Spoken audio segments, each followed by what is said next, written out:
So, spaciousness. I already love this topic. I just, even leading the meditation, I just find there's so many ways that I can begin to approach this. And, just the word itself, I'm kind of amazed at the power of words. And, as a writer, I pay attention to words. And when I speak, I pay attention to words. And I find that even the word spaciousness has an almost bodily kind of impact. You say it and something like can feel the meaning of it. So let that word kind of work its way into you in this course when we use it. And I'll offer some other words that I think are helpful now and again. So I think I've told this class before, but I'm going to repeat it. I have this little thing I do every day. It's my morning ritual. I highly recommend it if anybody is drawn to do this. But for whatever reason, I started doing this when we moved to this house 6 years ago. And I do it very faithfully. And that is, I go outside in the morning. I get up and make my little cup of tea. And I go outside and I sit in a chair. This time of year, I have to bring the cushions out with me. They'd be kind of wet if they stayed out there all the time. So I sit down outside. It's a lovely time. It's a time when my mind isn't quite fully awake, the conceptual mind.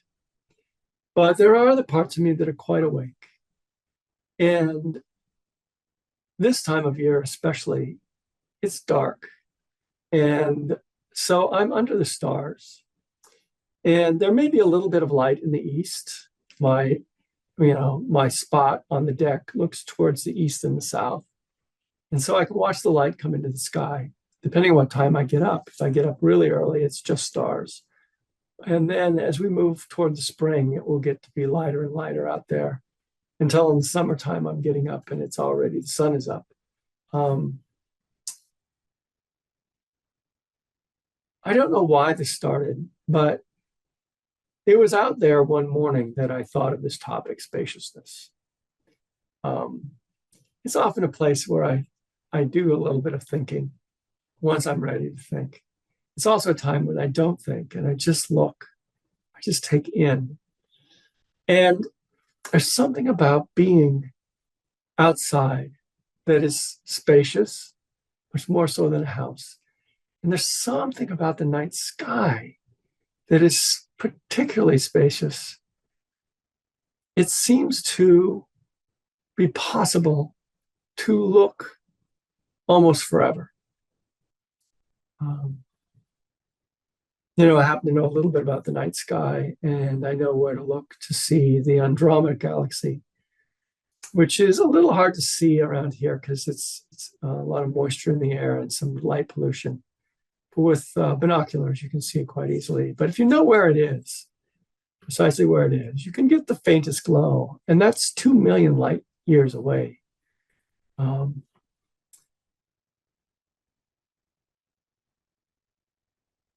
So that setting, I think that we are animals.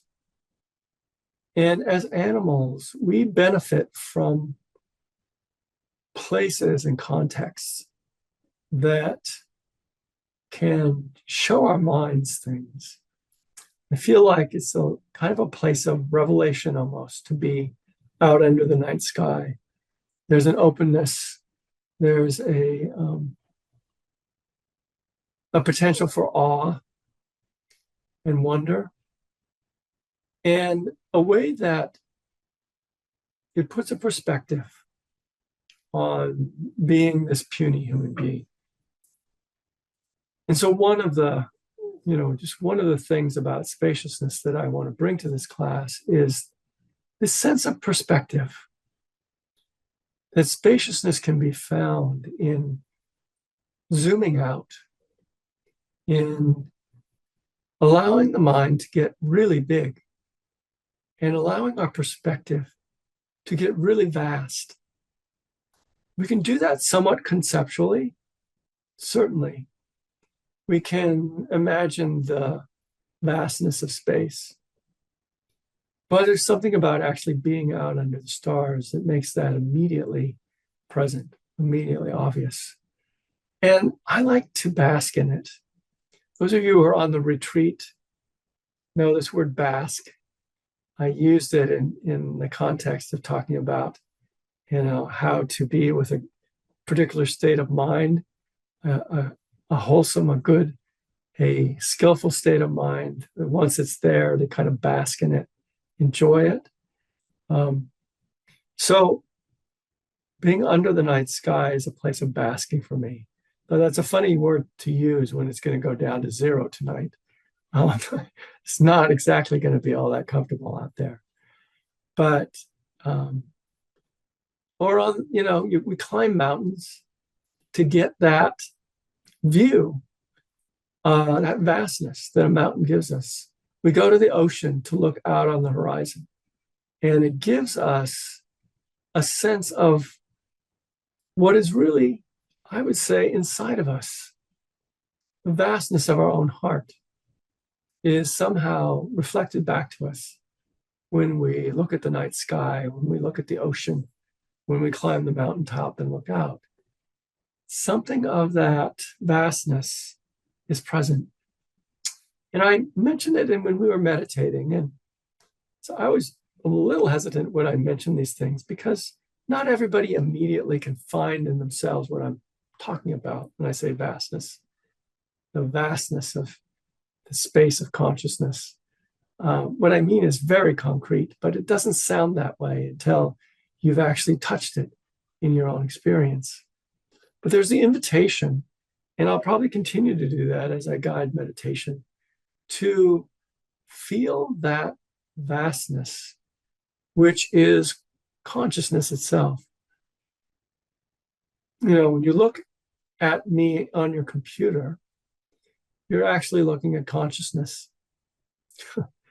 It's all happening in consciousness. It's not anywhere else. You're not looking outside of your mind in any sense. And part of that is this sort of space of it. So the night sky becomes a metaphor for that. Also, the blue of the sky during the day. But your mind is like that. Your mind is akasha. It's space. It's a knowing space. And so the space of the sky is similar to your mind. And if you want to follow this analogy, clouds are sort of like the thoughts and moods, mind states. They kind of form out of the nothingness of the sky, and they cloud things over. They even rain, they do things, but they're fundamentally not made of much at all. And eventually, if the dew point gets to the right place, the clouds disappear completely, and it's a completely clear day. So this is very much like our minds. Our minds are like the sky, and our states that we go through are like the clouds in our thoughts. So we're, practicing, as we practice meditation, we're practicing kind of being in, abiding in this fundamental openness of our hearts and minds and finding it. It's not always easy, and that's partly what we're going to talk about. And in this tradition, we place a big value on awareness of the body, which maybe seems like a long way from the spaciousness of the sky. But as a place to step away from your thoughts, as a place to step out of your moods and feelings, it's a powerful thing. And so I, as preparing for the class, I thought about what it is that makes us not spacious, how to talk about that, what cramps our hearts, and that might be just your homework for the week. What cramps your heart? Ask that question and be curious and notice, when does your heart feel cramped through the week? And what was the occasion for that? And see what you can just notice just about that. So some of the things that occurred to me, I don't know that this is an exhaustive list, but I felt it was worth mentioning that it's our reactivity that often makes it feel like there's no space in our mind. Reactive emotions, whether it's fear or anger or shame, or any of the other ones, they often come up and they make things feel very tight and small inside. And they come with a huge amount of conditioning. You know, we have in our life, we have conditioned our mind to think in certain patterns, feel in certain patterns. And a lot of that is helpful, I have to say. If we weren't patterned, it would be awfully hard to get through the day. You know, you think of an infant, an infant's mind isn't very well patterned, and they need a lot of help. And small children too need a certain amount of direction. But we need those patterns, but they also like constrict us, our habits, our conditioning. And so not all of it is to be jettisoned, obviously, but that question, what cramps your heart, is one that will like point out what is the conditioning of your particular heart, your particular mind, that is most important for you to work with in terms of finding spaciousness. Another word that I'll just kind of draw out is like craving. A very important word in the Buddhist tradition, like hunger, like thirst. And it's really used metaphorically. It's not so literally craving food, but sometimes if you've ever been addicted to a substance, you know that it is quite literal in terms of what you're consuming, that the body insists on it. And the mind gets hooked too and comes up with all these sorts of excuses and twisted thinking to make you keep doing something that's fundamentally not good for you. So craving also creates a sort of crampedness. And it can also be a craving for different kinds of emotional things too, that we feel like a deprivation inside. We all, I think, show up by the time we get to adulthood, if not from the get-go, just a lot of feeling need and feeling deprived in some way or another. And that can often cramp our mind in various ways. So see if any of that falls into your view this week when you're just kind of looking at what cramps your heart. And I'll also mention just self-concern cramps our heart, cramps our mind. I don't just mean worry about yourself, but if you look at the mind very much, you'll find that you're pretty preoccupied with yourself. You're pretty preoccupied with what everything means for you, right? Everything that happens gets kind of measured in terms of its impact on you.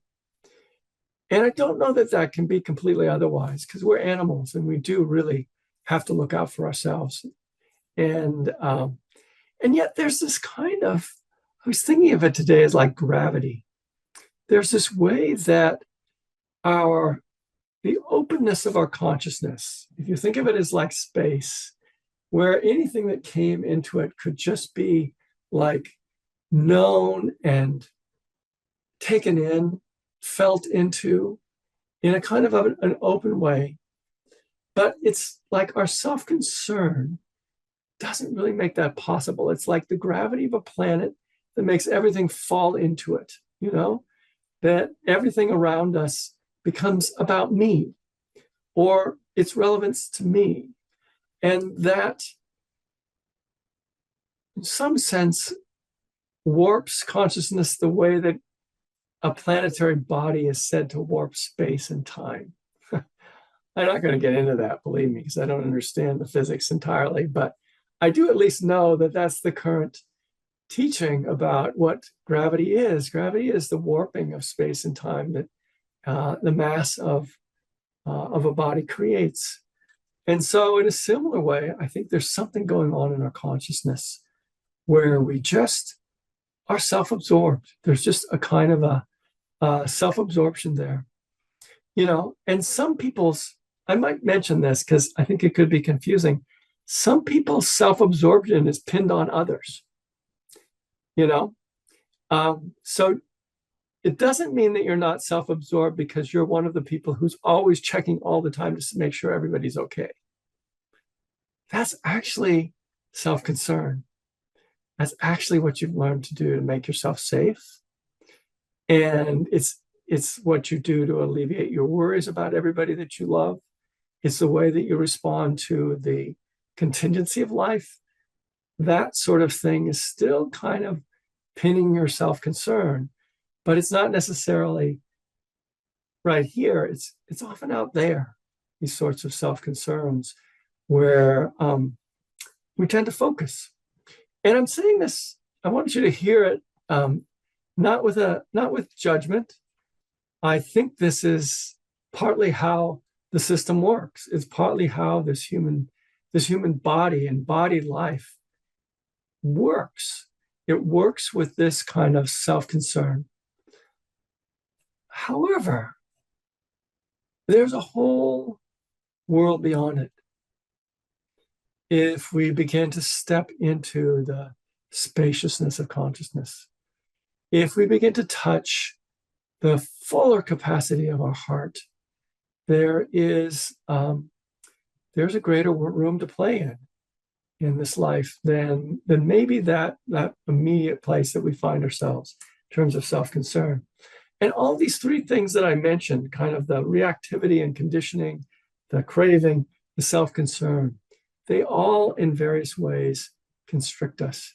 And that's in a way where we're going to start, is to just kind of notice where that is. And then we're going to talk about some tools that are available to us for opening up the space for when we notice tightness. The one that I want to talk about tonight is the most basic. And in a way, this will be what I talk about in every class for the last 30 years. But, in the Buddhist terminology, it's called mindfulness. More and more lately, I tend to call it presence. Maybe I just kind of overwork the word mindfulness, but presence also just has a different feel to me. So we are, what is really the first step and the most basic thing that we do to create space in the mind? It's be present. Be present in the mind. See, our conditioning just kind of goes ka-chunk, ka-chunk, ka-chunk, ka-chunk, ka-chunk, ka-chunk, ka-chunk, ka-chunk, ka-chunk along. And we can pretty much live on autopilot if it weren't for presence. If it weren't for this quality of heart that allows us to actually be present with ourselves and be present with each other, we would just kind of go ka-chunk, ka-chunk, ka-chunk. And, you've maybe been in these modes. We all go into them at times. Conversations that also in a certain way seem scripted because it's just conditioning talking to each other. Or, or just walking through the day, getting to work, doing your tasks. And it almost seems like there's not much presence at all. So our initial task, and believe me, I've been in this tradition practicing for, goodness, almost 45 years now. It's a little frightening to say. It's still the practice. Presence is still the practice. And so when we become present And by presence, I mean non-judgmental presence. I mean the ability to just open to knowing things as they are right here. So as you're, say, going through your week and you notice the things that cramp your heart, take a moment to just be present. Just take that in. Just take that in a knowing way. Feel the crampedness. Know it for what it is.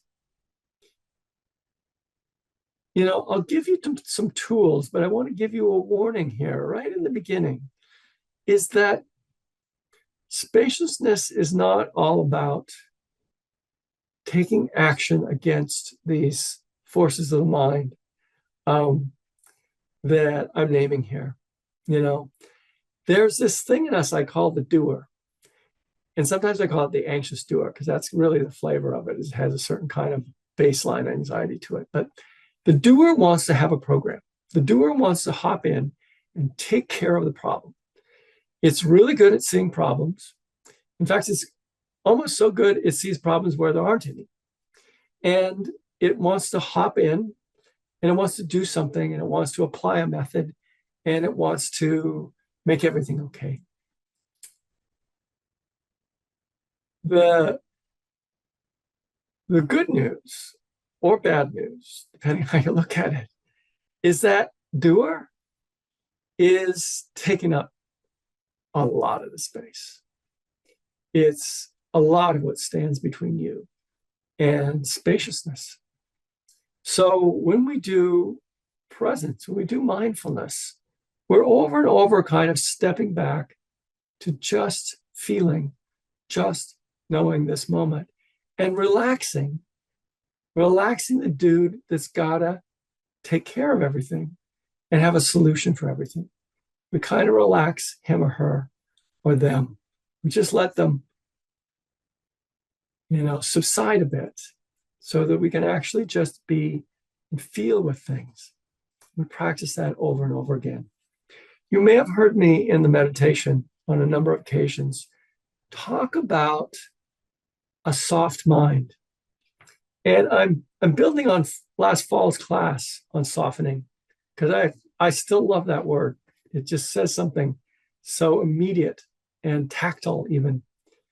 And so obviously the mind isn't soft.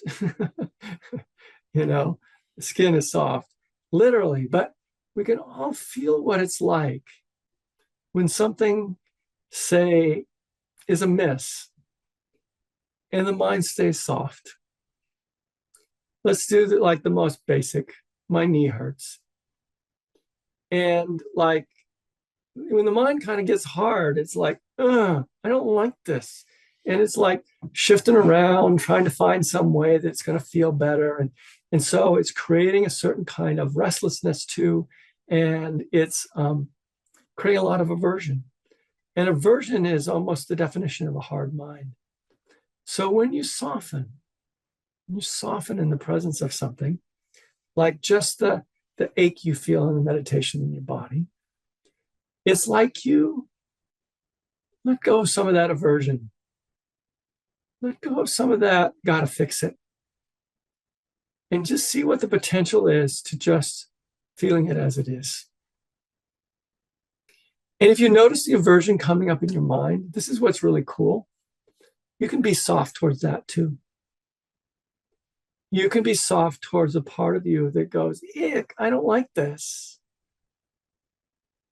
You can be soft toward it. And just notice, yeah, this is hard. As I often say, just the phrase, this is suffering, is so valuable in the face of suffering. Just to name it, this is suffering. That makes my mind go soft. It's like, yes, that's what this is. This is suffering. So in our practice of presence, in our practice of mindfulness, we're relaxing the judgment. We're relaxing the need to take care of something, change it. We're letting it be what it is and letting our hearts be open to knowing it. all of that. If you do that for 30 minutes each morning, it just makes it easier to do it through the day. That doesn't mean all sorts of crazy stuff won't arise and all sorts of cramping occur. But I found, and most people have found, is that the daily practice just makes it an easier reach, a much easier reach to be present and let things be as they are. Let's see if there's anything else I was going to just mention tonight. I had a great metaphor. At least I thought it was great. You know, our conditioning is like a stream. And I've had that metaphor before, but the metaphor I liked was surfing. So, like waves have this force. They come in, they've been traveling across the whole ocean even. And they come in, and if you're out in the ocean and you're in the middle of the water, it's like it's throwing you around all the time. And so that's a lot of what it's like to be in the mind. These waves of thoughts come and our opinions come and they make us feel a certain way. And then we have a reaction to that. And then somebody says something and so we're all in the waves. And so mindfulness or presence is like a way to get a little above the waves, to actually learn to ride them. I liked it. See if it works. So at the moment when you become mindful of the wave that's kind of coming, you get the ability to, you get a margin of freedom in relationship to it. And you're not as thrown around. It's a little bit like trying to get up on your surfboard. So if that's helpful, find it.